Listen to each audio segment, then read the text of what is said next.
Well, welcome everybody. We are so glad that you're here. I'm really excited. Margaret and I were just chatting before this, and I literally said, I'm doing this because I'm really excited to hear what Margaret has to say. I have a rising eighth grader.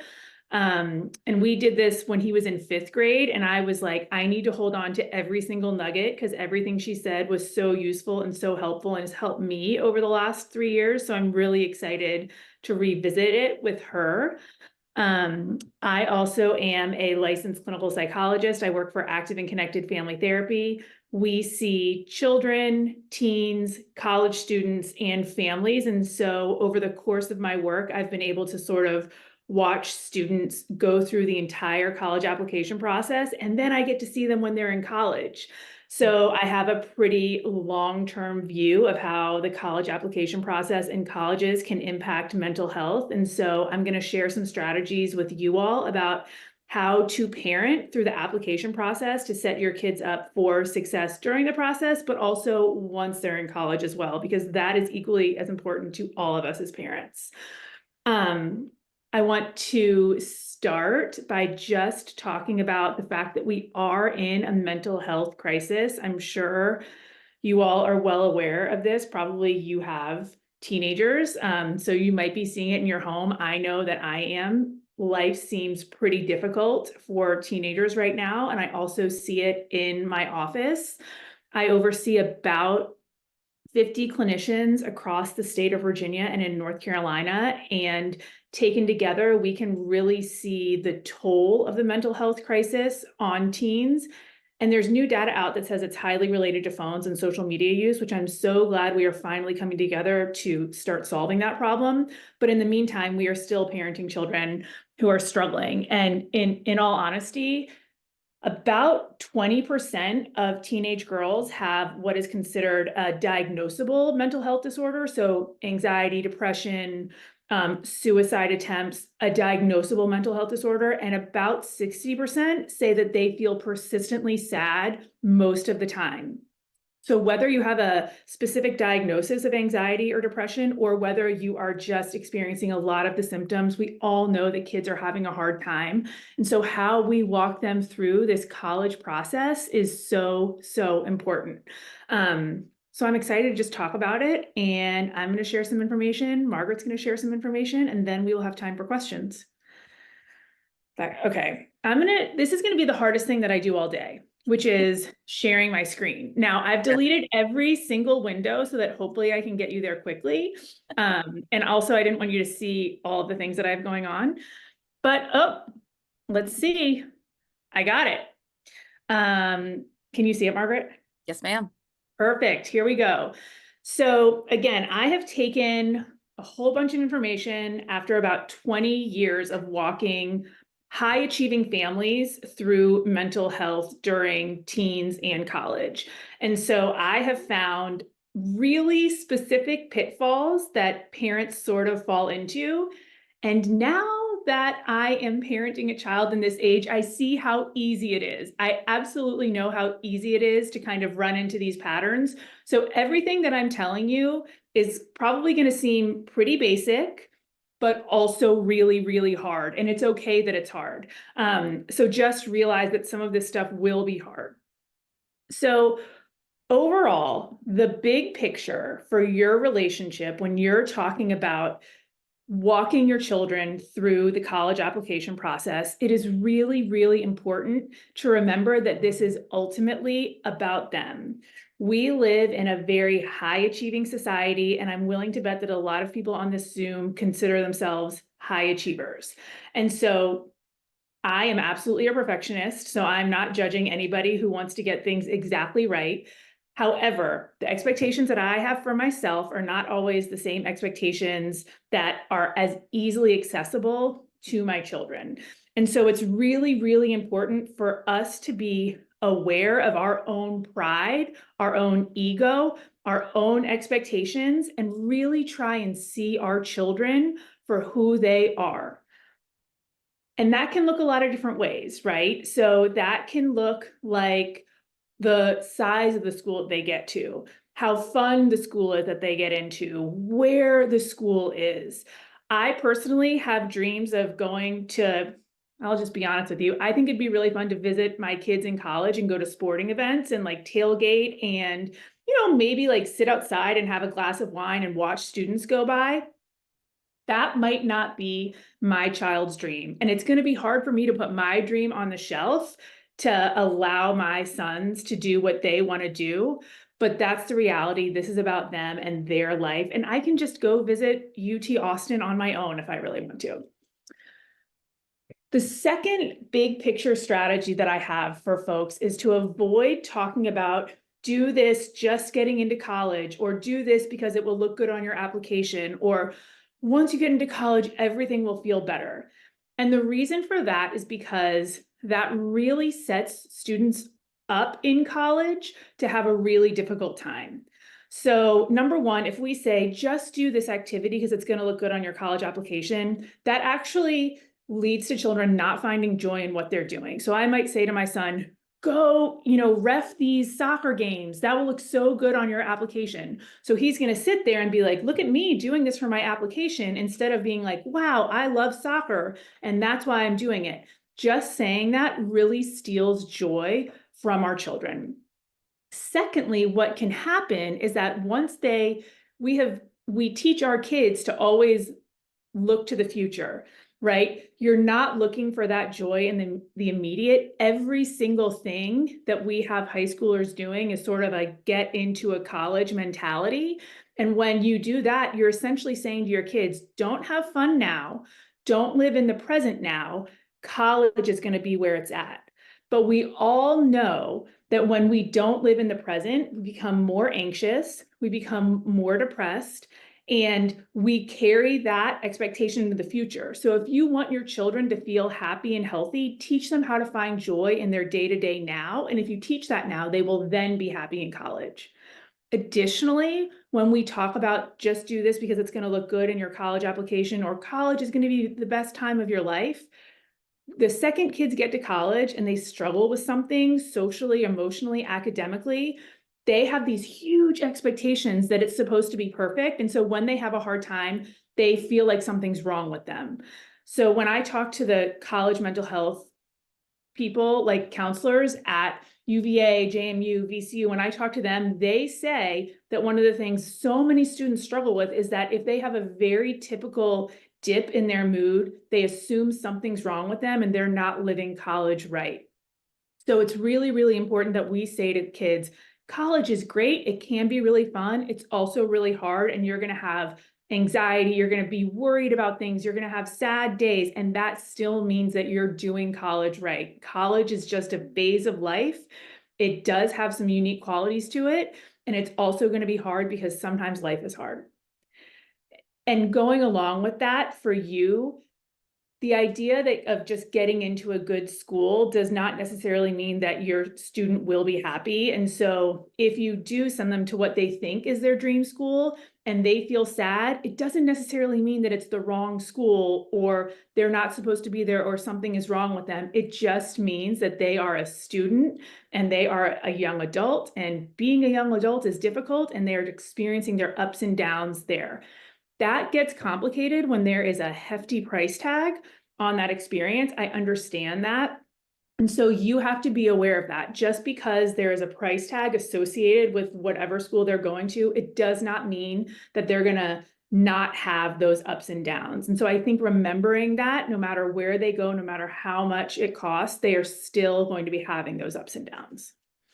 And I also think it's important for you all to think about that when you're helping your child know where they're going, because if you know that if you send them to an $80,000 school and that's going to make you feel a lot of pressure and you feel a lot of stress around their mental health and around how they're doing, it might not be worth sending them to that school if it's going to put you in a place where you feel like the stakes are significantly higher. And so that's really going to be about you checking in with yourself around how that's going to go for you. Okay, y'all. Now you're just going to get into gratuitous pictures of me and my children. I had one picture of teenagers, so here we are. The fourth thing is to really notice your own feelings. Just like I was talking about noticing how you feel about a price tag and how that's going to dictate how you're thinking about specific colleges, it's really important for you to slow down and to notice how you are feeling about what's happening around you, because with that is being mindful about who you are talking to.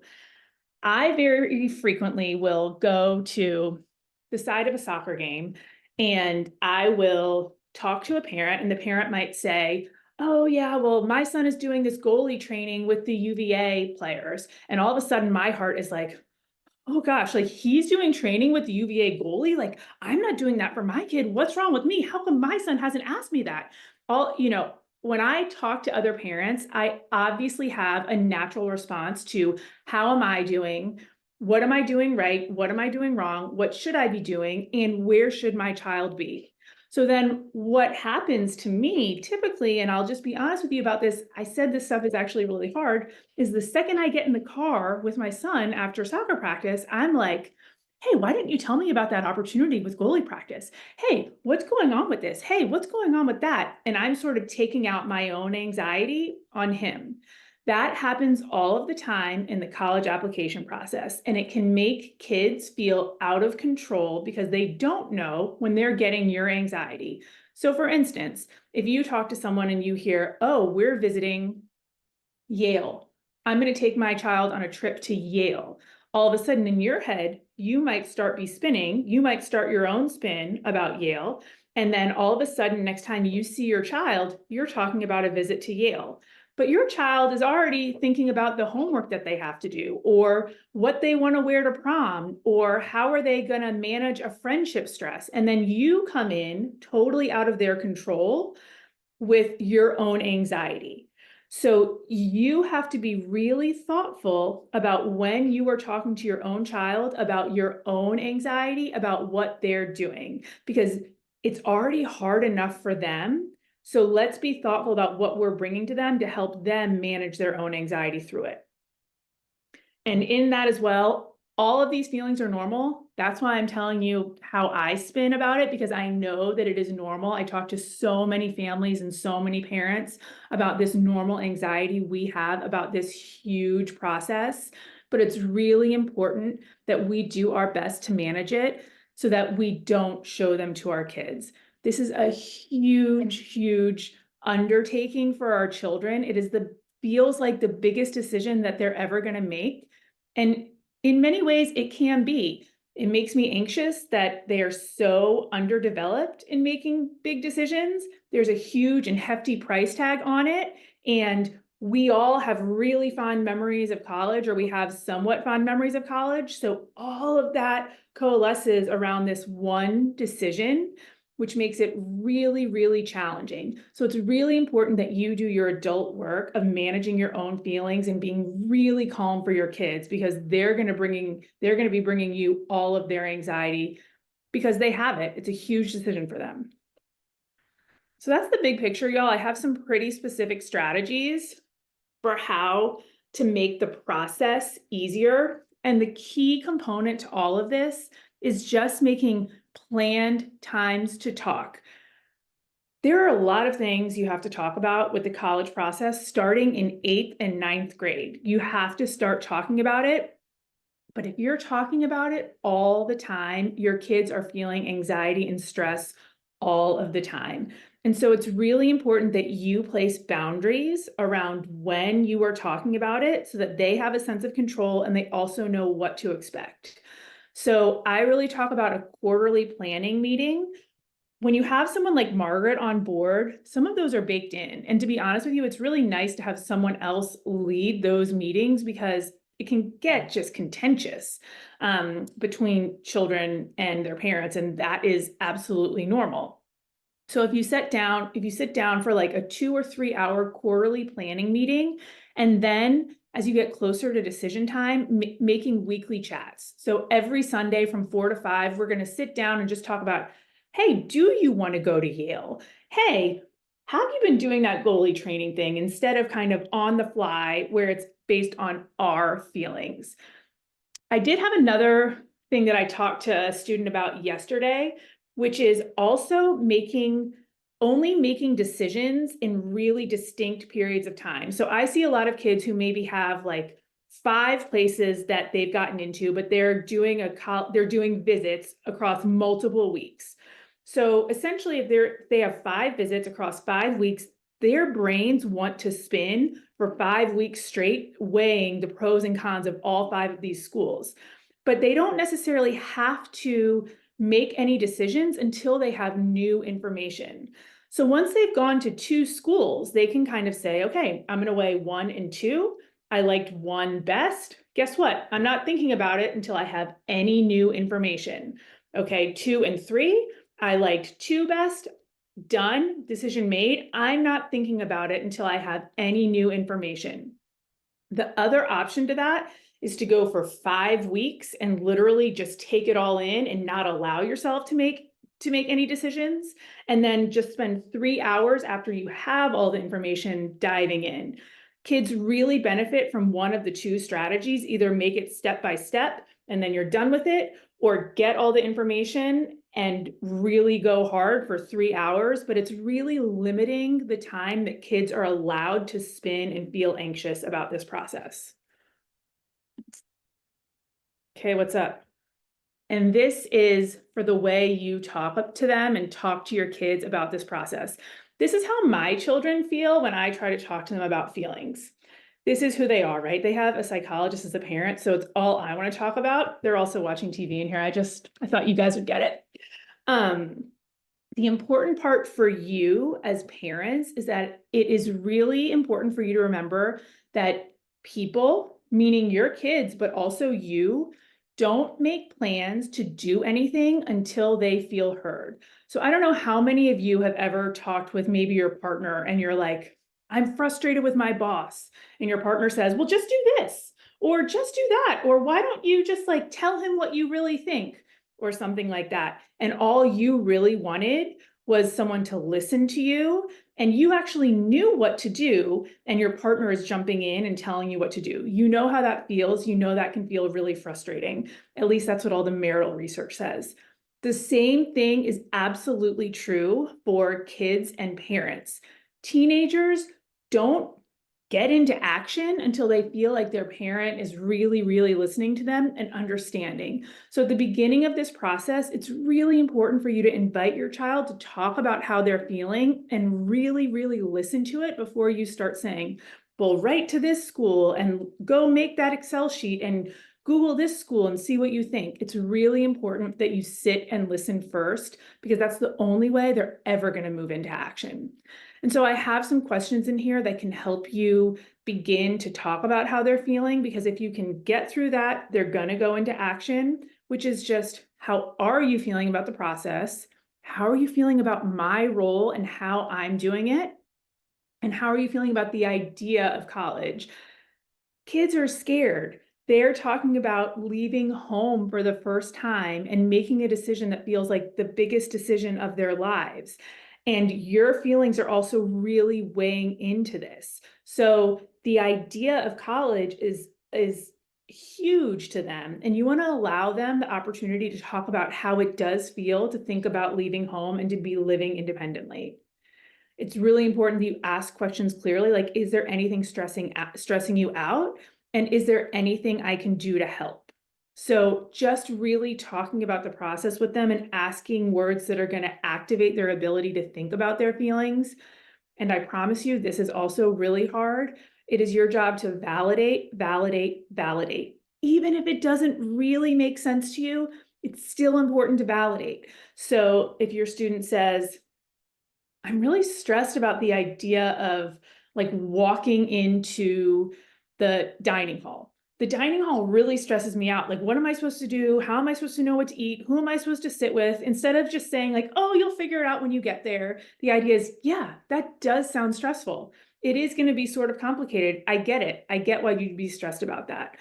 Or I feel worried because you talk to me about college applications all the time and it just makes me feel worried. You know what? You're right. I get it. I see why you'd feel worried about that. It is a lot of talking that I'm doing, and I'm going to try and stop that. So validate, validate, validate any feeling that they have, because That's the only way you're going to move them. Number one, it's important as a parent to hear your child. And it's also so important because they actually have a lot of stuff to do. And so in order to get them to do a lot of that stuff, you really have to hear the emotions first. This is a lot of information. Here is some information about connecting with us. If you need some support, there can be a lot of conflict with families around college applications, and that is actually really normal. Here's a way to connect with us. And honestly, I am really excited to hear what Margaret has to say, to be honest with you. So funny. I think I'm always interested in what Amanda says, and then she feels the same way about me. So it's fun to do these things together because I always learn from her, and I hope that she learns something from me. But the pictures of your kids are spot on. Like love those. Like, Like oh, this one's available. that's so perfect. I may have to adopt that. Okay, I'm going to share my screen and talk a little bit about what I see with teenagers that I work with. Amanda, can you see my screen? Cool. Okay. So for those of you who don't know, I know a lot of our College Solutions families are on the call, but I have worked in higher ed for the last, I guess, 15 years or so. I worked in admissions at University of Virginia, and then I started my own private practice of college coaching 12 years ago. We started here in Virginia, but then quickly grew to Charlotte and the San Francisco Bay Area, Chicago. We just now serve clients nationwide, and we do take some international families as well. So I have the luxury of hanging out with teenagers kind of from all walks of life, and it is so interesting and somewhat unsettling to see the same kinds of anxiety that presents itself in students this age. I am always leaning on Amanda because she is the qualified person to counsel students in terms of psychology and mental health. So I always ask her questions of like, what do you think about this? Or like, this is coming up a lot. So our friendship and camaraderie has been really helpful in me teaching my team about how to support students in an appropriate way. The first thing that I would say I notice with students that we work with is that comparison is everywhere for these kiddos. That yes, social media is very present in their lives, and you would be surprised how much anxiety college sweatshirts bring to students, mostly girls. But when other kids start wearing sweatshirts of colleges that they're interested in, it kind of breeds this like unspoken anxiety of like, oh, she wore a sweatshirt for JMU and I wanted to apply to JMU, but I think she's better than me. So maybe I shouldn't apply to JMU. And nothing is really verbalized, but it's all because of a sweatshirt. So when sweatshirt season hits, just be mindful. If those of you who live in a sweatshirt climate, some of you don't, know that anxiety is real. And if you can find a way to bring it up in a conversation, you would be surprised how many young girls are like, oh my gosh, I can't take it with the sweatshirts. So just allowing them to kind of release that valve of pressure is really helpful, uh, especially for students who have older siblings, especially high achieving siblings, I have found. So the second child, the third child, the fourth child, they've watched their older siblings go through the college process. And so much of what they expect of themselves is based on what happened to the older child. I have one student whose older sister was a total rock star, very strong curriculum, great grades, excellent community service. Teachers loved her, and she got rejected a lot of places, kind of inexplicably so. And this child is an equally very talented person, but is so hard on herself because she thinks, well, if my older sister didn't get into those places, there's no way these places are going to like me.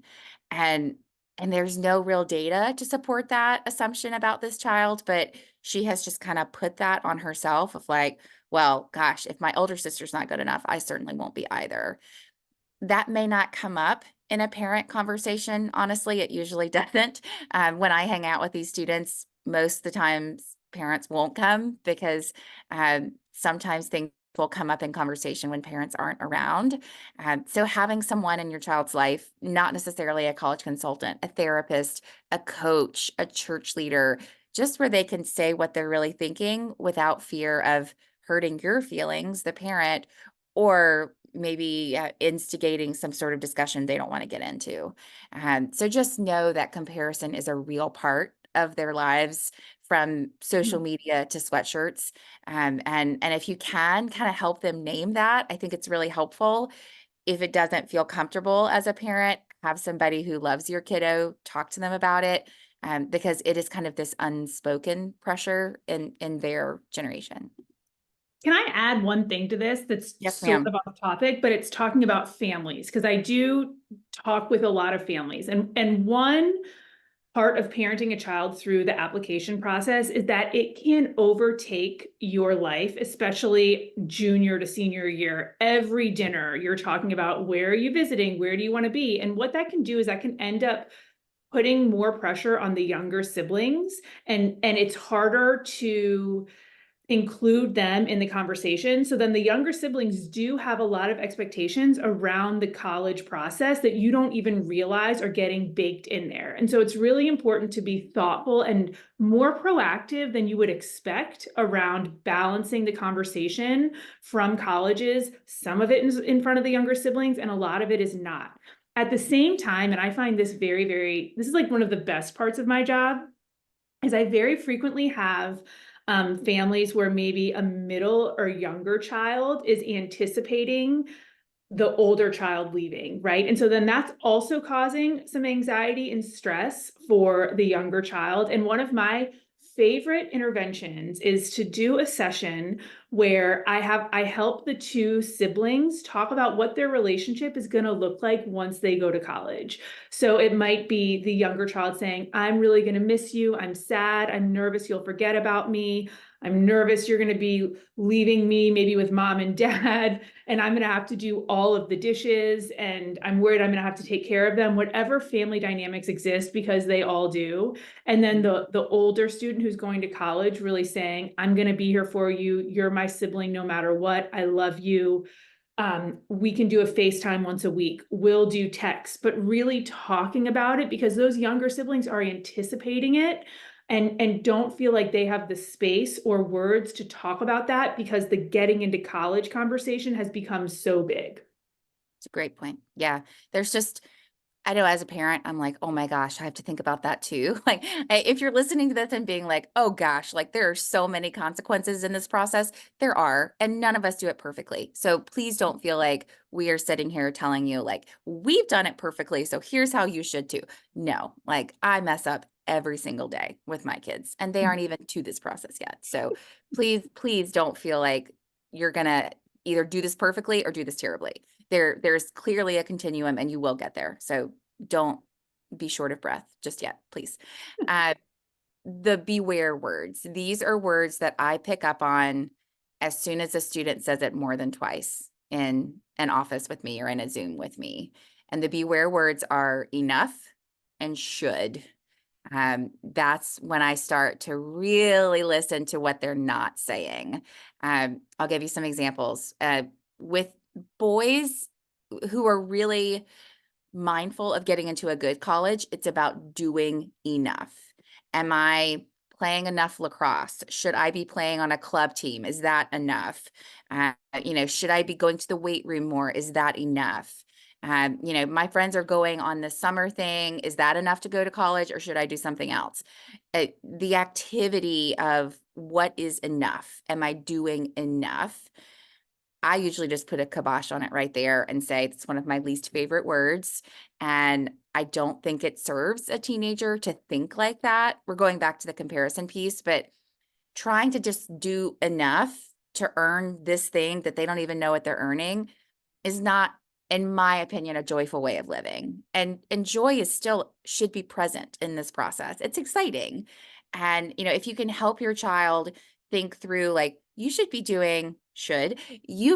be doing things that you really love, that you're excited to tell a college about, that you want to go to college and do more of. That's enough. Enough is what you love. And I preach at least 3 times a day that authenticity is way more fun to read in a college application than perfection. Perfection is so boring. And I think a lot of students think that's the goal. and it's really not. It usually reads for a very bland application. So if you hear the enough coming out of young men, just help them understand that if they're doing what they love, that's going to come through in an application. Exception being gaming. I imagine there are some moms being like, well, my kid plays 5 hours of video games every night. Is that enough?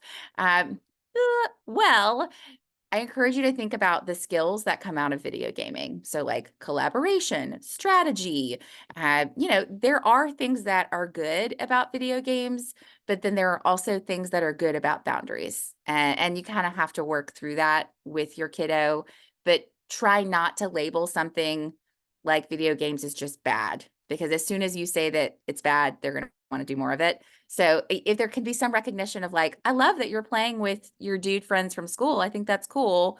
Can we talk about like maybe doing it 3 times a week instead of 5? But if you don't validate it, they're just going to shut down. You guys know this. You have teenagers. Enough also comes up with women in appearance, with young women in appearance of, is my hair pretty enough? Is my hair long enough? Should I change my eye color? Should I get a different piercing? Like all of these things of like, when will I be enough as a woman, as a student, as a daughter? This all comes into play of them feeling like they're not good enough. And again, I say every day, like where you get into college does not define how good of a person that you are. It just doesn't. This process is too broken to be that good of a metric of who are the good people and who are not the good people. So try to explain to them that this process is not a measure of how awesome or cool they are. It is just a process that they have to go through if they want to do the 4-year institution process, which not everybody does, and that's okay. Should is another one that I kind of get the shivers about. You saw me shiver when I said it before. It just makes me nervous when students are doing things from a place of should, as a place of like want to, interested in, aspire to. I had a conversation earlier this morning of a student. She's a younger student of an older sibling who's very bright. I feel like I should take AP US history because my sister took it and my parents really liked talking to her about history. So I should do it, right? No, none of those things make me think you should do it. Like, do you want to do it? Is it interesting? Is the teacher cool? Does any of that stuff resonate? Just like, no, I actually really hate it. I would rather take an extra math class. Cool. Do that. That looks really good too. So when the shoulds come up, I really try to put a finger on it and try to like dig into what the should means. Same thing with choice of college. And this happens a lot with kiddos who have parents that love their alma mater. I went to UVA. We love UVA. We cheer for UVA all the time. I know that I'm probably putting some of that on my kids, but when my kids get to be that age, I don't want them to feel like they should go to UVA, because my happiness is not dependent on whether or not they go to UVA. My happiness is whether or not they thrive as a student, whether that's at a community college, a 4-year institution, a gap year, fill in the blank. But when students start to feel that I should go to blank school because of what my parents think or what my parents did, it can breed resentment, which gets ugly down the line. Resentment is like no fun, 0% fun. Okay. The noise. I talk about families about the noise a lot. I say to families, talk about college once a week. And maybe this is because I usually work with 9th, 10th, 11th, 12th graders. I mean, quarterly sounds lovely, but usually parents have a hard time holding it in that long. Like they go play tennis and, the gal they're playing with talks about this cool internship her kid's doing. And you immediately want to come home and say, hey, Mrs. Johnson's kid's doing this internship. Do you want me to ask her if they can take an extra person? Blah. Like the kid just wants to talk about what happened today. So once a week, you talk about it for, I say 30 minutes, more than enough. And then you stop. And then you just write down the stuff you want to talk about the next week. So when you talk to your tennis partner about the internship, you make a note on your phone and you keep your lips zipped. And then when your time comes around, then you can bring it up. But Margaret, just yeah. so you know, it's so interesting. Even hearing that from you, and I said the same thing, brings me anxiety, right? Like I feel anxious knowing that I will have to hold my mouth shut for that long. And if that feels hard, it is really hard. And I think that this is one of the number one things that parents can do. Yeah. Absolutely one of the number one things that we can do, and one of the hardest things that we can do. Well, and if you don't, your child will stop listening. Uh, For sure. and we as clinicians and counselors want you to use your voice in a productive way in this process as the parent. You know your kids, you love them. Like, you know that they ate cheese balls, times 1,000 when they were 6, and then they started to hate cheese when they were 10. Like, you know all these things about them. You could write a great essay about them. But if you talk too much, you will lose too much in this process. So use your phone, write it down, use your college coach, use your kid's guidance counselor, just use your therapist, but don't use your kid. Okay. The other piece is to remember that college reputations change. And I have a lot of parents who come to me and I bring up a school and they look like they could throw up in their shoes. Like, they're like, how on earth would you recommend Elon to my kid? And I'm like, well, your kid likes education. The Education Fellows program at Elon is in the top 5 in the nation, and they give really good merit aid. So it's not going to cost you an arm and a leg. That's why. But parents say, like, oh, Elon was the place you went when I was going to college, where like nobody else would take you, so you went to Elon. It's not that anymore. So before you throw up in your shoes about a certain school, ask your kid what they think about it.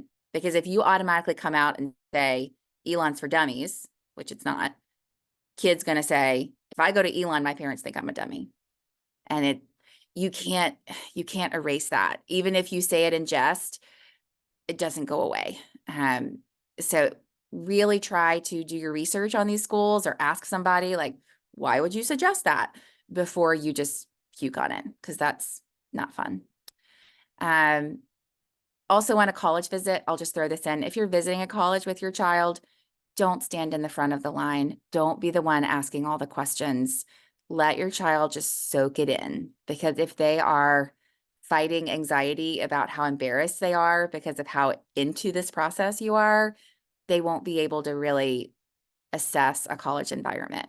So just be chill as you can be. I don't know how to be chill personally, so I'm going to have to really work on that. But like, get a cup of coffee, linger in the back, let the student kind of figure it out, get in the car. Hey, what'd you think? You don't say anything. You say nothing. Your face is calm. You're not like itching to say anything. What'd you think? Let them answer first, because they want to know what you think, but you can't talk first. It doesn't help. Okay. Last thing is, and we mentioned this before, is encourage contact with another adult, therapist, coach, church leader. It helps diffuse some of the anxiety drama of it all. And then that adult can always come to you and be like, hey, I talked to your daughter. She's super stressed about how much you don't like Elon. And you're like, oh, well, I like Elon now. I liked the visit. It was cool. She doesn't know that. Okay, cool. Then I'll talk to her. So sometimes that helps. Of course, you want it to be somebody you trust and that your child trusts, of course. Warning signs. I mean, this process can really overwhelm students in ways that is almost unspeakable. Like, they're working so hard in high school. Some of them have part-time jobs. Some of them take care of their siblings. They have just so much going on. If you notice they are kind of starting to shrink, like they're less interested in whatever it is they used to be interested in.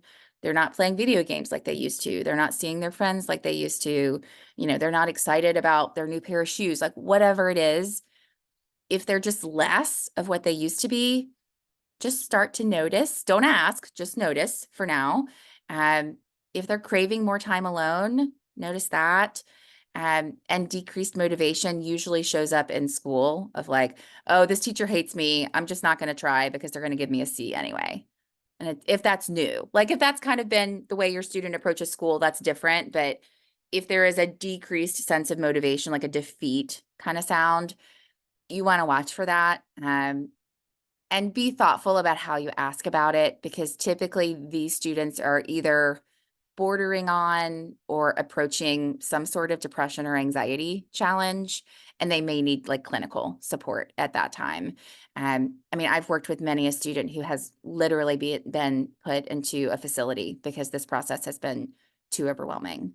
And that's, the parents would tell you it's because they didn't notice until it got really bad. Not to scare you, but this process can be full of heavy things, and rejection is not fun for anybody. So just really try to watch and notice, and then ask about it at a time when it feels like it's a safe time to talk, or call Amanda, which is what I do.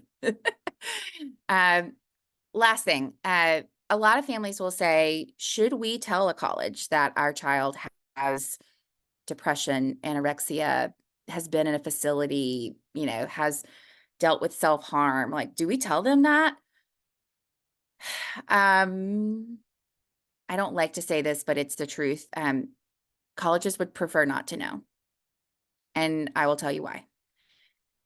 Colleges' mental health support services are not what they need to be. And I think when a student is brave enough to tell a college, I've been fighting depression for 4 years, I, you know, have been in a facility before, it will send up kind of these question marks in an admissions officer's brain of, do we have the facilities to support this child? I would say 1 out of 2 times the answer is no, maybe more than that. So, you know, if a student is doing better, like they have great support, they have medication, whatever it is they need, they have it, and they're in a good space, I wouldn't necessarily volunteer it, because it may cast a veil of skepticism on the child as a functioning college student. What I would do instead, if it's my kid, is I would research the support services at that college. The support services folks don't talk to the admissions office. So you can call them and say, how many counselors are on your staff? How many kids do you see a week? What's the scheduling like? You know, is there text message support? Like, you can ask all that stuff and they will tell you, and then you have the information you need before your child applies to that college. The caveat to this is that some of these challenges have become integral into who this person is, into who this child is, and overcoming any of these things is just a big part of who they are. I never tell a student they can't write about something. Like, if this is who you are, we're going for it. You know, if this is what you want to talk about, I want to help you. But if there are other things you could talk about, I would probably think about it in that regard. It starts sending off question marks when all you want an admissions officer to do is get to yes. So if there's anything that can pull back from the yes, I want families to think through that, and know that there are other ways to get answers that you need for support for your kiddos. And can I say one thing about this? Mhm. Which is essentially, so the process for that piece is, once a kid is admitted, you can apply for disability services. And I did read that it is about 40% of students right now are applying and receiving disability services. Again, it has been related to the phone, I believe is what they're saying, difficulties with attention, anxiety, etc. And so a lot of times you have to get a full psychological evaluation to meet criteria to get those disability services. And those wait lists can be very, very long. So I would just suggest looking, you know, probably 6 months to a year prior to your kid going to college, to make sure that you have enough time to get that documentation in. For sure. Yeah. Usually I have students do it at the end of junior year. So Mhm. yes, 12 months. Absolutely. Mhm. Yeah. So what does all this mean? I've been talking for, 30 minutes. Be mindful of your shelf-dated opinions of college brands. I've already said that, you know that. Listen first. Again, your opinions are important, but they are less important than that of your child. I know that most parents are helping children pay for college. And so many parents will say to me, like, I'm not paying for him to go to blank blank school. Okay, like, I hear you, and this needs to be an investment, but let's make sure that the parent knows what this school is all about before we completely take them off the list. Or the alternative, which is what I tell many students, of there are tons of merit scholarships out there. You know, if you want to go to a really expensive school and your parents are not excited about the value, get out there and get some scholarships. You know, that's something I do all the time with my students, just because, I mean, colleges are 80, 90, we're looking at $100,000 for some colleges this year, which is silly scary for 1 year of college. So, you know, to look at foundations like Coca-Cola or Dell or the Elks Lodge, I mean, these are organizations that are giving merit-based money for kids who are willing to work for it. And if your kid loves one of these crazy expensive schools, it might be worth saying, we're not going to pay full price, but if you can earn X amount in scholarships, we will support it. That just feels a little bit easier to work with than I'm not paying for you to go to blank school. It just, it feels more collaborative, I would say. And then help students find accurate sources of information, i.e. not TikTok.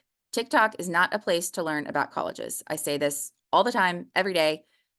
The students are going to do it, and that's fine, but you do not make your decision on where you go to college based on how cute the girls are on TikTok or what kind of parties they show on TikTok. We're not doing that. Like, that's just not a good plan. There's plenty of great resources out there, like the FISC guide or the college scorecard.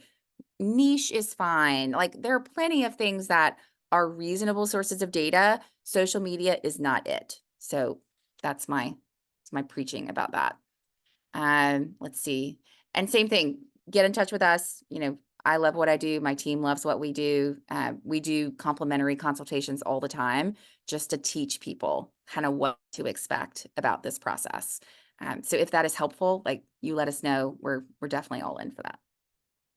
All right, we have 12 minutes left. Look at us being concise, Amanda. Mhm. Do You you guys were. have, oh, well. Do you guys have questions? Do you have things that you want us to talk about, just topic wise? Is there anything lingering for you? Yes. Will you send the presentations? Yes, we will be glad to send the presentations for sure. Okay. All right. Anybody else? It's a big group. Sometimes it's a little scary to talk in a big group. Oh, wait, we got one more. Oh no, that's the one we just answered. Haha, just kidding. Okay. Amanda, any parting thoughts? What's your wisdom? I was literally just thinking about the developmental task of applying to college. Mm, You're asking 16 and 17-year-olds to collaborate with you at a time where it is truly their job to separate from you, right? mm, So their job is to literally say to you, Mom, I don't care what you think because I have my opinions. Mom, I know I should be a soccer player and I've been a soccer player my whole life. And guess what? Now I'm a skateboarder. It is their job to try on different identities, and it is their job to push against parental concern. mm, At the same time, they are scared of this huge leap. It is actually scary underneath for them to think about going and starting their lives without you, mm, with all of these expectations around money, what college is supposed to be, who is going where, social comparison. It is such a fraught process. And I think honestly, I'm the fact that you all are here to mm, talk about it and think about it and listen to feedback is already showing that you're invested in figuring out how to help your kids get through this and how to help your whole family get through this. And mm, even though you're here, it's going to be so difficult, and that's okay. mm, That's literally the point of adolescence and the point of this process. And so knowing when it feels that way, just being like, we are where we are, and mm, that's okay. And I'm going to continue to think and reflect for myself. It's mm. just a lot. It's a lot of different processes coming together all at once. And now we have lots of questions. So you were I was inspiring, really Amanda. just buying time for you all. Okay, so first question is, how do you balance the need for demonstrated interest with social media? So for those of you who don't know, demonstrated interest, or DI as we call it, is how a student can show a college that they like them. This is important mostly for medium and small colleges because they want to know which students are likely to say yes to an admissions offer, because no college wants to offer an offer to a student that says no. That hurts their rankings on US News and World Report, and that makes them very upset. So how to balance the need for demonstrated interest in social media? Honestly, most of the demonstrated interest that I have seen make an impact is on email. So that is signing up for the email newsletters for the admissions office, opening them and clicking on the links. All of that is tracked, and emailing the regional rep responsible for that child's high school. Also on the admissions office website, exceptionally more personal, and more likely to get copied into a file as opposed to like, oh, she liked us on Insta, woo. So I actually don't think you have to leverage social media. My advice on social media is to keep it clean, because some schools will check a child's social media if they're on the wait list and they're trying to decide, like, who do we feel good about? It has happened before. Not a lot, but it has happened. Oh, and the reference I said about niche is NICHE. Niche is a compilation of reviews written of colleges by students who go to those colleges. So of course it is biased of kids who love it, kids who hate it. But to me, like, you get a pretty good average of like what the pain points are and what the really cool stuff is. But NICHE. Amanda, this one's you. Is junior year or senior year harder for mental health challenges? I think that's a great question. I think they are different because they're hitting different parts of what's happening for your kid and also for you. So I think junior year is really about the pressure and the stress that kids feel to be perfect. They really have to feel like they are doing well in school, doing well in their activities, managing it all, and they have very little room for flexibility. And they're overworked. Truly, they're overworked. We all know teenagers' lifestyles is so hard, and of course they're anxious and depressed with what we expect from them. Senior year, it's more about figuring out how to separate, figuring out how to make these complicated relationships. But I do find so many people visiting colleges and feeling like they have to find the spark. They have to find the exact right fit. They have given up so much their junior year and their sophomore year, and they worked so hard so that if they go to these colleges their senior year and they haven't found the exact right fit, then that means all of that was worth nothing. Yeah. And so what I frequently tell students is that you can be happy in a lot of different places. You can have really similar outcomes in a lot of different places. I really say, even, do you believe in soulmates? I actually don't believe in soulmates. I feel like we can find love with a lot of people if the timing is right. And that's the same thing for college. You can be happy and healthy in a lot of different places. You don't need that spark. Awesome. That's great. Another family or another parent asks, what do you say for a junior high kid trying to figure out how to get into MIT? Good question. Curiosity. You are not focused on, so many extracurriculars as you are about cultivating curiosity. Do they want to learn a new language? Do they want to learn to code? Do they, want to listen to podcasts that have really interesting people? But stoke curiosity, not accomplishment. Can you talk a bit about situations when a sport is the primary driver of a choice of college versus education first? For example, going to a lesser school for the opportunity to play for a better team versus the opposite. This is a toughie. We have an athletics specialist on our team, and he talks about this a lot because it is typically a question that faces, if not all, most athletes. Do I go to a smaller Division III school where I can start versus, do I go to a bigger school where I'm probably going to warm the bench, but get, a bigger diploma or whatever it may be? This comes down to fit for me. And fit is two-pronged for an athlete. So for an athlete, it is the athletic fit of the coach, the players, the facilities, the practice schedule, how they travel by plane, by bus, whatever it is. There's athletic fit and there's academic fit. Typically it's usually men that I struggle the most with if they're like, I will go to any school where I can play my sport. I don't care where it is. I don't care what it looks like. I just want to play.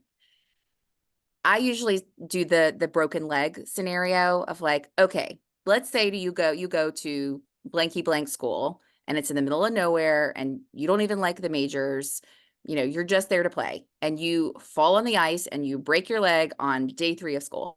What happens? And they're like, well, right. So there's got to be balance. So you need to be excited about the athletic opportunity, but you also need to be able to answer the break your leg question, because if you can't, then it's not a good fit. And I would add in that really looking at club sports at some of these D1 colleges, like UVA has the top club team in the country in swimming. And so Mhm. you can get a similar experience to D3 sports at high level club sports across. And so really exploring that is really important, and letting students know that's okay. You're still playing your sport. You're still an athlete. Just because you're not on the, on the team, you're on this other club team, and that will be with you no matter what. It's great. And I always tell students, like, when you play on club, you get to wear a jersey with the college's name on it, which really matters to most of these athletes. I'm like, oh, okay, I get a jersey. I feel official. Cool. Um, okay, another question. Our child's in boarding school, or was in boarding school, but then left the program and now is enrolled in a local public school. He is a junior. If colleges would prefer not to know that this change was about mental health, how can we avoid it if he withdrew and started at a new school? Reasonable question. I would suggest thinking about kind of the timeline of, were there other challenges that the child faced at the school? Was it an academic environment that produced anxiety? Was it a social environment that wasn't a great fit? You don't have to name exactly what it was. You can just say it wasn't a great fit. There's no requirement that you have to reveal anything. The other piece of this is to think about, how the student has learned from that experience of, do they know how to ask for help more effectively? If so, talk about that. You really want to talk about lessons learned and why the student is better because of the challenges they've been through. It doesn't just have to be like a, here's my problem, hope you can deal with it kind of essay. But yeah, that's reasonable. On the flip side, I think you can Mhm, also talk about the pros of community, right? mhm, So my student really has flourished in his home community, his local community, because if they're flourishing in the local community, they're going to flourish in the college community. So flip it in that way, and that has been such a win for your student. great point. We should do essay brainstorming together, Amanda. That'd be fun. Okay, advice for helping teens set realistic expectations about the college application process and admissions. Is this one of those topics you would recommend come from another non-parent adult? Amanda, what do you think? Oh, read the question again. I was thinking, Oh, yeah, sorry. I Uh, think it's another adult, but yeah, so setting realistic expectations about yeah. the process and admissions. Is this to I come? think another adult is going to Mhm, be useful on this, because if you start doing it with your own child, that's going to be about, who do you think I am? I'm rebelling from you. Why would you think this? Do you think this about me? I also think that you're wrapped into some group norms around what your teen is seeing from other students around them. So honestly, in a dream world, it could be kind of one adult talking to 8 students at the same time around realistic expectations, so that they can all get on the same page. Because it's mhm. not only what the adults say, it's also what peers are saying to your student. Yeah, that's great. Only a few more. If we know our child is having anxiety and social issues, are we better off shortlisting colleges close to home? I think it's a conversation for sure. I mean, you certainly want your child to have the support they need, but you also don't want your child to feel like you don't believe in their ability to thrive and flourish. I think I'd probably punt this over to Amanda for her to talk about.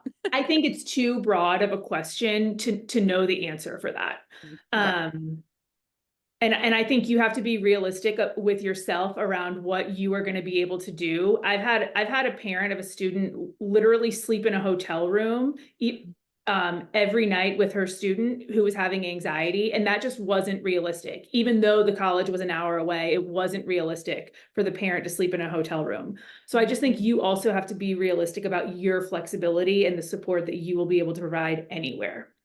That's awesome. Okay, last one. Can you speak to homeschool families or partial homeschool families so that they stand out in the competitive university? So much of homeschooling is about documentation, because colleges will look at a homeschool student and they won't know the rubric or the rigor of a curriculum.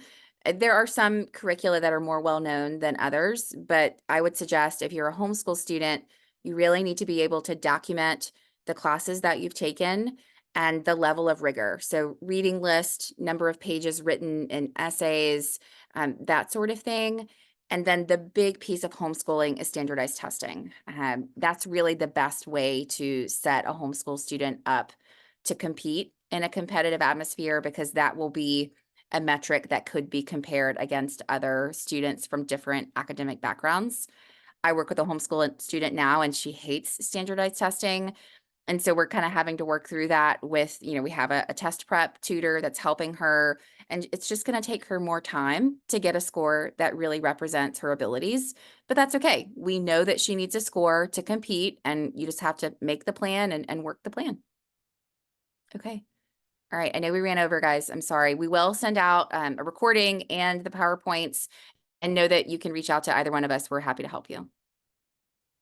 All right. Thank you all so Everybody. much for coming. Bye.